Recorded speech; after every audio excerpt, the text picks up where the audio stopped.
Are you coming up?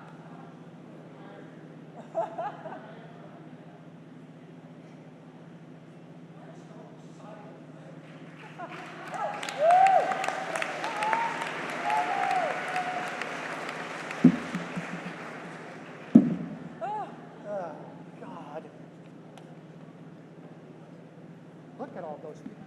Look at everybody. And I'm hoping that this fan is helping you guys up there. Is that...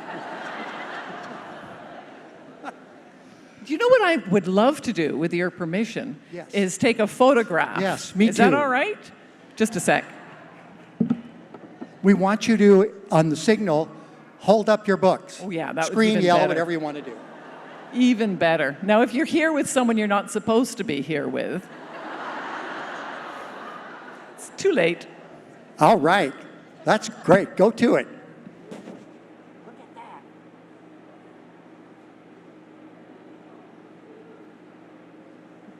And I want one more, if you would.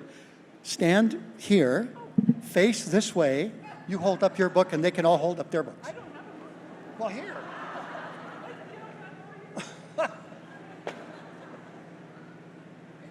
Okay, one more time.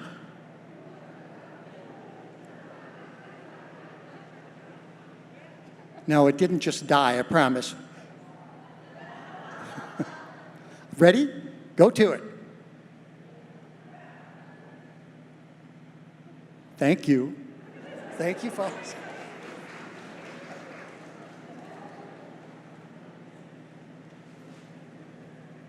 Oh, welcome to the Arctic Circle, Louise.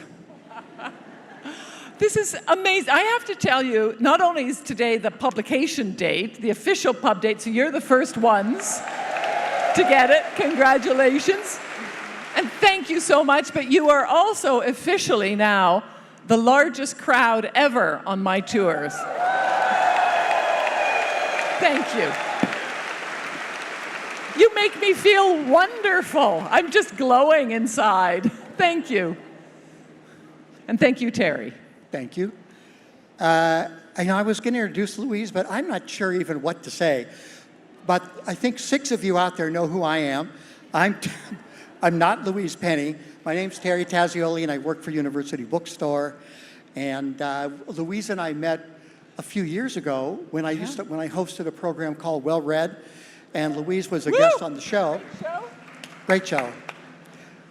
Yeah, we bonded, didn't we? We had we had a great time. Especially after you picked up my notes and threw them away. Oh, I did, actually. Do you want me to do it again? No. And this is Louise's 13th Inspector, now Chief Superintendent Gamache novel. Thank you. And there are a couple things. One is I guess it's reiterate what I think you had said, is don't read the acknowledgments first. Just save it for the end. That's actually why we put it at the end. Normally you'd have acknowledgments at the beginning of the book, but we intentionally put it at the end because in many of my books I use historically accurate issues, and in some of them I use those as a jumping off point and slightly fictionalize it, and that's kind of what I've done in this book. And I know myself as a reader how frustrating it can be to not know what's accurate historically and what is fictionalized. So I explain that in the acknowledgments, as well as some other personal things I talk about. Well, this is the 13th in about 13 years. I don't know how you do it. The streak continues. This is a great one. And I'm not going to ask you, listen, this is the first question I was going to ask, but I'm not going to because Louise would throw her microphone at me and it would hurt. So if you want to know what the story is about in a little nutshell, read the book jacket, and then we'll go from there. But you'll hear a few things referred to as we go along. Do you ever take a break? Do I ever? That's an interesting question. When I'm writing, I write 7 days a week from about, well, the first thing in the morning, I look after Bishop the dog, and then make a coffee with the espresso machine, Nespresso machine. I used to tell Michael, my husband, that if there was ever a fire, I was going to grab the Nespresso machine, and he was on his own. Good luck finding the family albums. I'm taking the Nespresso machine out. So I make a coffee and sit down. I like to write in the living room. I have a study, a den sort of area, but that's really where I put all sorts of, the junk. I like to write not sort of hidden away. It would be an exaggeration to say it's in the action because it's a quiet place. There's not a lot of action happening at home. But it's nice. There's a fireplace and the kitchen is behind me, and I have in front of me a poster. And this is fairly new. I had it made up a couple of years ago after the Irish poet Seamus Heaney died. And his dying words, his last words to his wife were "noli timere." And really only a poet as a final phrase could utter something in Latin, right? But he said "noli timere." Noli timere means "be not afraid." And I had that blown up, made into a poster and framed right in front of me so that every morning I get up, look after Bishop, make my Nespresso, and I sit down at the laptop on the dining room table, see "noli timere" and say, "You can do it." And I write. And I write 1,000 words a day. And sometimes that takes a couple of hours, sometimes it takes 5 or 6 hours. And then the rest of the day is my own. So it's actually a lovely life. I should probably, some people are surprised that I don't take a day off, don't take Sunday off or any given day. The fact is, once I'm in it, it's just easier to keep going than to take a day off because then I disengage and then it's harder to start up again. So it's easier to keep going. Your husband, Michael, died a year ago. He did, Actually, on September 18th. This fall. And you were writing this book, Glass Houses, while he was still alive. Yes. And your day was very much the same. One of the things I liked that you said about that time was that you would make him comfortable, and then you would get your coffee or your, espresso, go to the other room, and you would go to Three Pines. Yes. And I love that. So what does that mean to you? I would go to Three Pines. Do you know what it means? Comfort and peace. It's a world where goodness exists. To a degree, it was a world that I could control, whereas my husband, Michael, as I know many of you know, had dementia and was diagnosed about 5 years ago. And it's a pretty cruel disease. We were very lucky within the realm of it not being such a fun time that Michael it was always a happy, gentle, easygoing fella, and he just became more so. Some people, they say, some people say, well, that's because he was always like that, and it's not true with dementia. That's one of the cruelties of the disease, is that someone who is kind and gentle can become aggressive, and that's a terrible tragedy. You just don't know. It's the luck of the draw. With Michael, he just became more and more gentle, and he lived in the day, and eventually he couldn't speak, and he couldn't walk. He was in a wheelchair, but still he smiled and his eyes twinkled, and he was just absolutely lovely. But I needed, and I'm so glad I had this, to be able to write. So I would get up, set the alarm very, very early. Well, not perhaps for some of you, certainly not for a farmer, but for me it was early, about 5 in the morning. Look after Michael for about an hour, do whatever was necessary for him.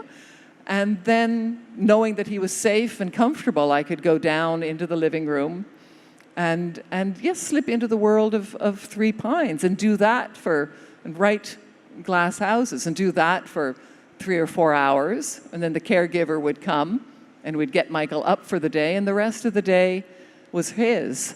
But what it meant was, I think it moves me hugely when I hear from people who say that reading the books, particularly at a difficult time in your lives, has given them comfort. And that touches me greatly. What I hadn't expected would happen was that the writing of them would give me so much comfort. And it did. It was a refuge. I think it might have even saved my life. And so I have a great, and always will have a great affection for glass houses, because it was the bridge for Michael from this world to the next, and it's saved my life. And Michael, and you've talked about this too, that Michael was an inspiration, or maybe the inspiration from the get-go for Armand Gamache. How so? Well, he was. You know, when I first started writing or designing, thinking about Still Life, which was the first book in the series, I initially thought that maybe the main homicide detective would be rough-edged, early 30s, maybe have an addiction, maybe have, be fairly brutal kind of guy. And then I thought, really? If I may have to spend the rest of my life with this fella, why would I do that? I also thought there's a pretty good chance, as you know, because all your work in the publishing industry for years, there was a pretty good chance the book would never be published. And so the writing of it would be the only reward I would get. So every decision I made was selfish. I created characters I would choose as friends, and then finally, when it came time to create the main character, I thought I'm going to be with him for at least 2 years as I write this first book, and maybe if I'm really lucky and it becomes a series, as I wanted it to be, I'd be with him for the rest of my life. So I thought, I will simply create then a man I would marry. And I gave him all the qualities I admire, not just in a man, but in a human being. And I was feeling, pretty darn clever, pretty pleased with myself. And one day, over breakfast, I looked up and Michael was talking about world peace or something.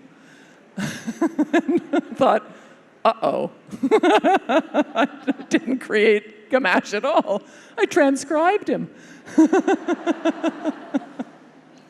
I also find it a little bit disconcerting when people come to my part of the world, which is Quebec, this little village in Quebec called Knowlton, in the eastern townships. And whenever they visit, I know that they suddenly realize that I have no creativity at all. Really, not only did I transcribe the main character, I am simply writing what I see out my window. I'm writing documentaries, except for the murders. And the duck. Okay, this story, now, this is where you can take a swing at me or throw a bottle if I start to go too far. But this story opens in a couple places, in a courtroom in Quebec. Right. And also where Gamache is on the witness stand, and in the village green in Three Pines, where there is this figure dressed entirely in black, black hat, black hood, black mask. Right. And is there for a few days, totally freaks out the town. Where did this idea come from? Well, this idea actually came about 20 years ago, long before or a number of years before I started writing the series. Michael has a great friend who used to work with the Financial Times in Madrid, and he was visiting us, and he told us the story of the Cobrador del Frac. The Cobrador del Frac dresses in top hat and tails, carries a briefcase, is very dignified, quite dapper. And what he does, and very distinctive, is he will attach himself to someone and follow that person through the city, and follow him from home to work, from work to lunch, stand outside the restaurant, never approaching the person, never saying anything. If he's approached, he just stands mute and then continues to follow at a respectful distance. And everybody knows that the Cobrador del Frac, that person, is a debt collector. And the person who he's following has an unpaid debt. And apparently it is incredibly effective. And it actually exists. Much more effective than all the threats, than repossessing things, than all of the rest of it. Shame. Shame. Shame is a weapon. And that's what the Cobrador del Frac is. Now, and I tucked that away. And I thought, that is such a haunting image, such a macabre image that actually exists. And then when I started writing the series, I remembered it. And I thought, one day, when the characters have reached a certain stage, when I've reached a certain stage as a writer, I will use this image of the Cobrador del Frac, of the idea of shaming. But it goes beyond shaming. It is essentially a conscience. And so in this book, that is the main core throughout the book is the question of conscience. And talk about conscience. When you decided to do that, what was it that you were thinking of when you wanted to explore conscience, consciences? What I wanted to do, because of course Gamache is a man of great conscience, but his conscience isn't necessarily an easy one, because I've discovered as I get older, I used to think the world, what was right and what was wrong was fairly clear cut. And as I get older, I realize that there's a lot more gray zone. It's not necessarily so clear what the right thing to do is. And I wanted to put Gamache in that position where he is considering doing something that many people would consider not only unconscionable but unforgivable. And he's struggling with that, and he knows that whichever decision he takes, his conscience will haunt him for the rest of his life. And I wanted to see him in that position. In one of the themes in this book that for me helped me, it's a quote that I read that slipped in very nicely with this whole idea of the Cobrador del Frac. And it was a quote from Gandhi. And I'm not going to get it absolutely right. You'd think I would, because I wrote it out a few times in this book. I actually quote it, but it's something like there's a higher court than the court of justice, and that is the court of the conscience, which supersedes all others. Which, from Gandhi or Martin Luther King, Dr. King, or Nelson Mandela, that is a very noble thing to say. But then you think of how that also could be used. The idea that my conscience is more important than the laws of the land. How much evil can be perpetrated in the name of the conscience. Exactly, and that's what Ruth, you all know Ruth and Rosa, the duck with the one-word vocabulary. It's a word that I can't say What here. is that word, Terry? I'm not saying it. What? And it's not quack either. Ruth said, they were having a conversation. She and I think it was Myrna and Gamache were talking about conscience. And Ruth says, it's generally thought that conscience is a good thing. But let me ask you this. How many terrible things are done in the name of conscience? It's a great excuse for appalling acts. Yeah. And that is one of the reasons I chose conscience as the theme. And again, for me, it's something that I am not clear what the answer is. But I have heard, as we've all heard, that terrible things done and people justify it by saying, I had to follow my conscience. I mean, how many people have been killed? How many abortion clinics bombed? How many people lynched? How many people beaten up, ostracized by people claiming to simply be following their conscience? And I wanted to explore that idea of different people having different definitions of what is acceptable and what is conscience. And in fact, in this particular book, as Gamache is struggling with what is the right thing to do, other people who we have come to know and respect, other characters, are begging him not to do the very thing that he is considering doing. People of good conscience. So you've got people of good conscience on both sides disagreeing about what is the right course of action. And there's something else, too, that rides through this book, and I think it rides through the others, is the goodness, if you can call it a value. I'm not sure it's what it is, but goodness reigns. You've talked about this before. Yeah. How come? I think it's just such an undervalued quality, goodness. Don't you? Yeah, goodness, kindness, decency, I think they're so often equated with weakness. And in my opinion, and in my life, because I went through many years where I was dark and cynical, found flaws in other people, and now I try not to. Now I try to, if given a choice, that decision tree of saying something sarcastic or saying something kind, I try to say something kind. And that's what Three Pines, people often ask me, does Three Pines exist?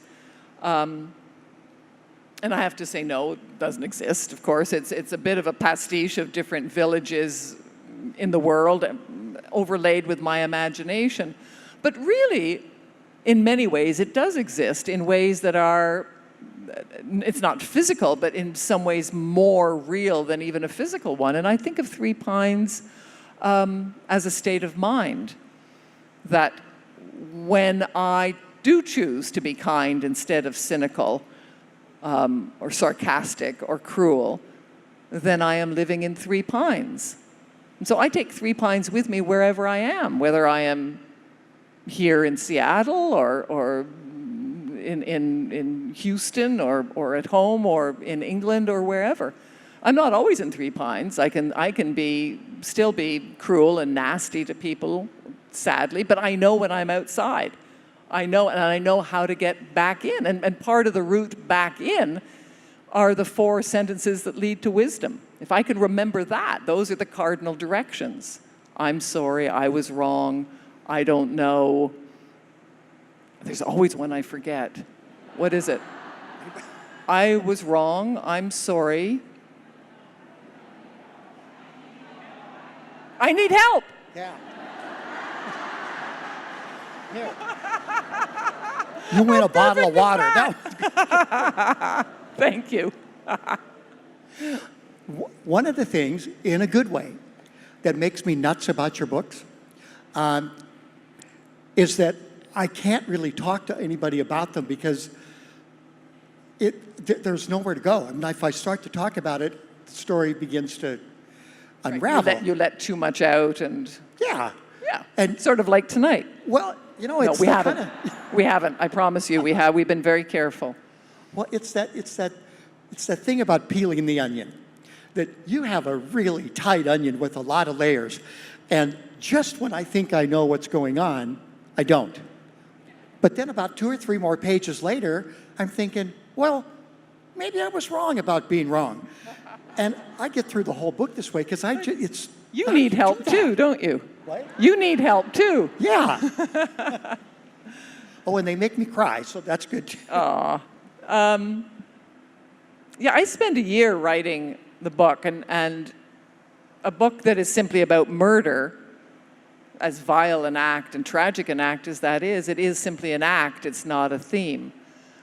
And I couldn't spend a year simply writing about a vile act. And so there has to be other themes involved, whether it is goodness or forgiveness or betrayal, whether it's issues of the conscience. So yeah, and those then create the layers. A lot of, too, what I write, I start off with a theme. In this one, it was very clearly going to be the Cobra door and the Gandhi quote, and seeing how they wove together. But then so much of what happens, particularly in the first draft, comes as a surprise. There are other elements that I brought in that I did not see was going to happen. There is an issue where I talk about the plague and drug addiction as a sort of plague, and other issues like that I did not see coming. And there are other ones that didn't make the cut either. I just throw everything into that first draft. Some makes the cut, and some doesn't, but that it ends up as layers. And what we were talking about that before coming out here, and my a publisher who was with me earlier today was talking about that it's a little bit like being in an elevator, that people can get off at different levels. You know, some people want to read it as a crime novel. Other people want to see some of the deeper, and are capable of seeing some of the deeper layers. It doesn't matter to me whatever layers you want to see it at. I'm thrilled that you're reading the book. Although having said that, I really do like it when people read the book I had hoped I was writing. Well, I know you get asked this, and I do too. Do you think I should start with Louise Penny's first book, or can I jump in now?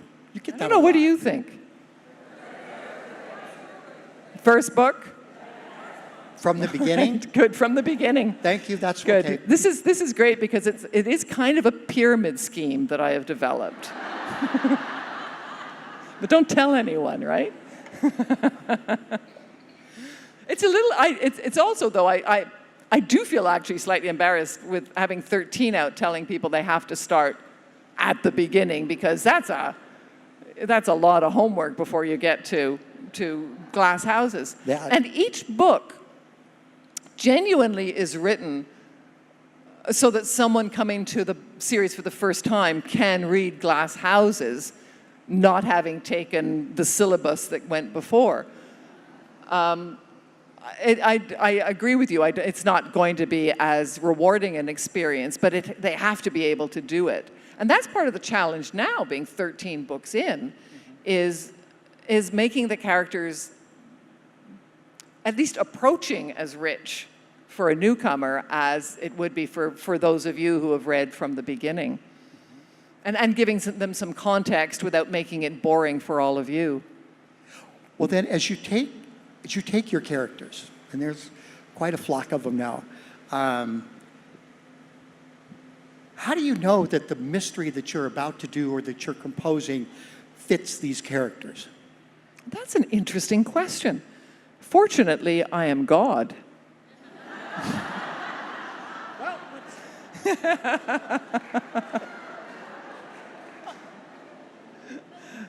But I think that actually speaks a little bit to what I was saying before about not really feeling I could tackle the issue of the Cobrador and conscience and do it justice until the characters had reached a certain stage in their life, in their development, so that I could explore those issues. What's fun with the Cobrador is that when this particular version of the Cobrador shows up in the village, and it's clear that he's there not for a monetary debt, but a moral one, that each of them feels that he's there for them, as we all do. We all have secrets. We all have things that we are ashamed of, that we feel a Cobrador could come for us.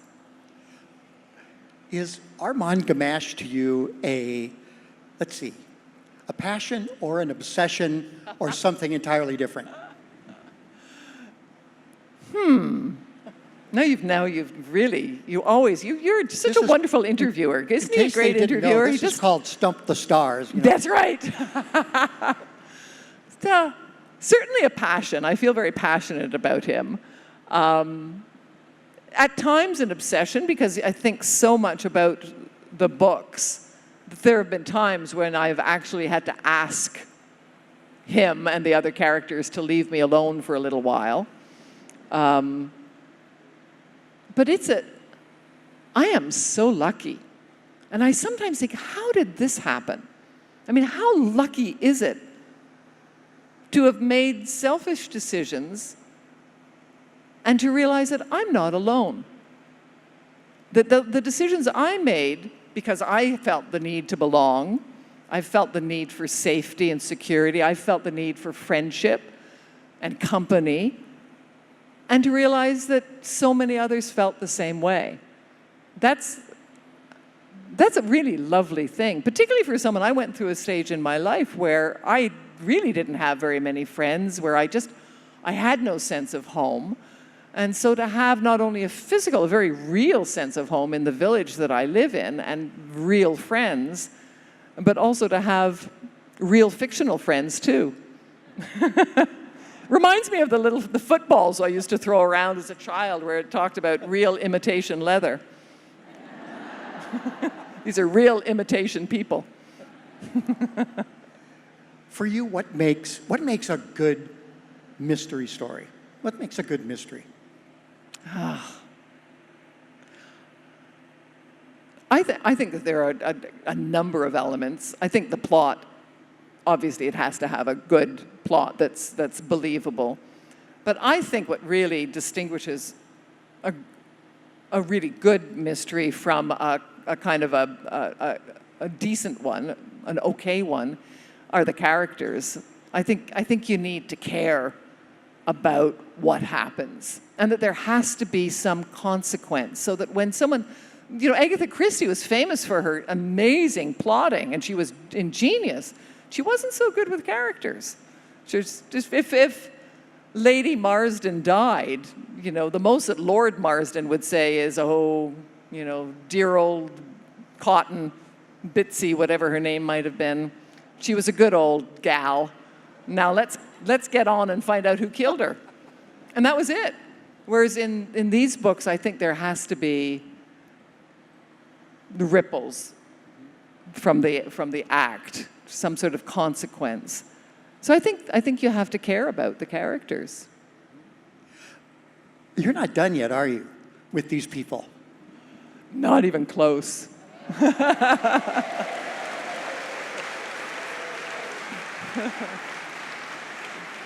If you keep reading, I will keep writing. All right? And I genuinely think, because of course a writer starts off as a reader, and the reason I write crime fiction is that I love reading crime fiction. But I genuinely know that reading is as creative as writing. That I'm a big fan of Hitchcock, and Hitchcock, of course, understood that intimating something was much more powerful than actually saying it. The closed door was far more frightening than opening it, because we all have imaginations, and our imaginations go wild. And that's the beauty, I think, of our relationship, is that I get to guide, I get to intimate what something is like, and you get to fill it in. And so it is this amazing partnership that we have, that I am completely dependent on you for bringing Three Pines alive, and you're dependent on me for placing those hints there that will allow you to bring it alive. I've one last thing for you, and then I want to get to some of the folks' questions before we all either pass out or run away. I'm really impressed with you guys, let me tell you. I think I told you this before, and it occurred to me in this book that Three Pines, because of what the folks were talking about and what it kind of means to them and what you've said, I don't know why, but to my mind comes Judy Garland, and I keep thinking about Somewhere Over the Rainbow. That there is this little... You're not going to break into song, are you? Well, there's a piano, and somebody down here was going to play. Where are you? Let's go. Oh, God, dear Lord, what have I done? No, but next time your next book comes out, you're going to be here and sing for us.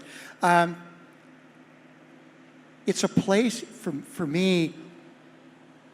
I know it doesn't exist physically, but it exists here in a lot of different ways, in different books. I think for all of us, that we use these places to sometimes run to, or run away to, or I just need to go there to be with my friends. And you go to Three Pines all the time. That's such a beautiful thing to say. Thank you. I can't imagine anything more powerful for me than to internalize Three Pines as a place of comfort and peace.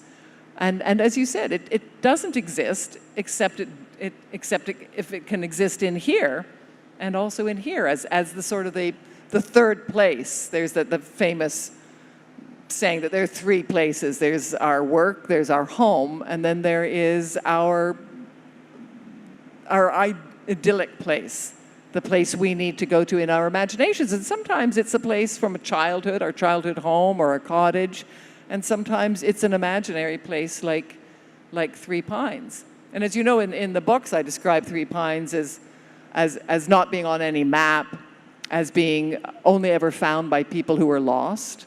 So there is something intentionally magical about Three Pines, but at the same time, it's important to me that it be very much rooted in the here and now, that the actions, that the consequences, the reactions be very true to life. That Three Pines isn't magical because nothing bad ever happens.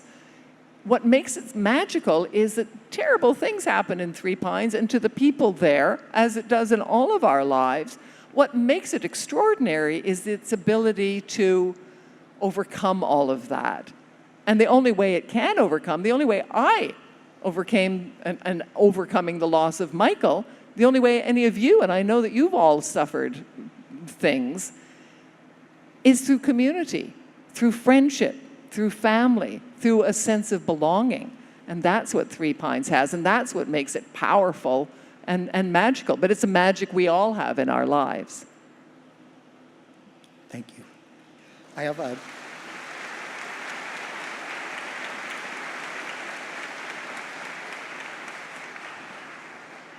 just a few of your questions, if you would, Louise and folks. So this sort of dovetails a bit. Are your characters based on real people? Well, we've already discussed. I know I'm not in there, so that's and Michael. Yes, they are, but it's interesting that almost nobody sees themselves as Ruth. I have yet to have one person from my village come up to me and say, you know, I think I'm Ruth. Even the one person who really is Ruth. And in fact, I was at a cocktail party with her, and someone came up to her and said, now, did you know that you're Ruth? And I'm thinking, oh my God. Why would you play with that grenade? Really? And she swore at this person. I mean, she's holding like a vat of wine, right? And she's swearing at the person that she's not Ruth in the most foul language. So, yes, all the characters are inspired, or many of them are inspired by real people. They are, again, the books are many things. One of them are love letters to Canada and to Quebec, love letters to my village, and love letters to my friends. I happen to be Clara, but Clara is also a compilation of other people who have been important to me in my life. I happen to have a very good friend whose name is Myrna Lashley, who is a retired psychologist who just might be an inspiration for one of the characters as well. You see, I have no imagination. How do you decide on a theme? I read a lot of poetry. I love poetry. I'm not as wide-read as some people. Some people, and it's a little, I'm not embarrassed about it, it just is. It's just that, you know, someone will say, have you read the latest poet from Botswana? I said, no. I mean, I read, there are like half a dozen poets that I read. I'm open to other poetry for sure, but I'm not particularly adventurous when it comes to it. But I go back to many of the same poets, and one of my favorites is Auden. And you talked about goodness, and that's a theme through all of the books. If you ask, like, what is the two lines that encapsulate the theme of all of the Gamache books, it's a couple of lines from Auden's Elegy to Melville, where he said, goodness existed, that was the new knowledge. His terror had to blow itself quite out to let him see it. So the books are about terror. But finally, at the end of the day, once you've been through all the terror in your life, like losing Michael, the worst thing, my nightmare, when I come out the other end, and what do I find but goodness? I find love, I find my friends, I find that Michael hasn't left. And that's what the core of all of these books are. They are about terror, but they're also really, at their core, they're about goodness. How many of you have read Still Life, the first? Great. Oh, So then you know Jane's excellent. house, right? What happened to Jane's house? That is such an interesting question, and a difficult one to answer. So most of you have read Still Life, so I'm not going to say too much because there might be a few people who haven't. Jane's house, Jane was the one who was murdered, and we know that in the first, probably know it from the flap. But what's interesting about Jane is that while she was very much a member of the community, beloved, a perfectly normal and lovely human being, one quirk she had is that she didn't let anyone all the way into her house. She would only let them into the kitchen, but no one ever saw beyond the kitchen. They never saw the living room, the dining room, her bedroom, nothing. But after a while, as with all of us, we all just accept our friends' quirks, and it became normal, and it wasn't unusual. But when she was killed, the cops who were new to all this realized that this is extremely unusual, and they go in, of course, into her living room and dining room and see what it is that she's been hiding. Now, the awkward thing is that I could not have her house mentioned again in subsequent books because it would ruin Still Life for anyone who hadn't yet read the book. So Jane's house was kidnapped by aliens. I don't know, it's still there, but we just don't mention it. Jane's house is like the mad ant in the attic. We just don't mention it anymore. But that is, as I said, part of the challenge of writing a series, and that things happen to the characters and they are referred to, but they cannot be completely explained in a book without ruining previous books. So I'm hoping, it's like, I haven't read or watched Game of Thrones, but if I start watching it right now, I don't expect that the episode I watch right now is going to explain the last 3 or 4 years of the series. So I think people who come to the book new are just going to have to accept that there are things that, if they're interested, they're going to have to go back and read about.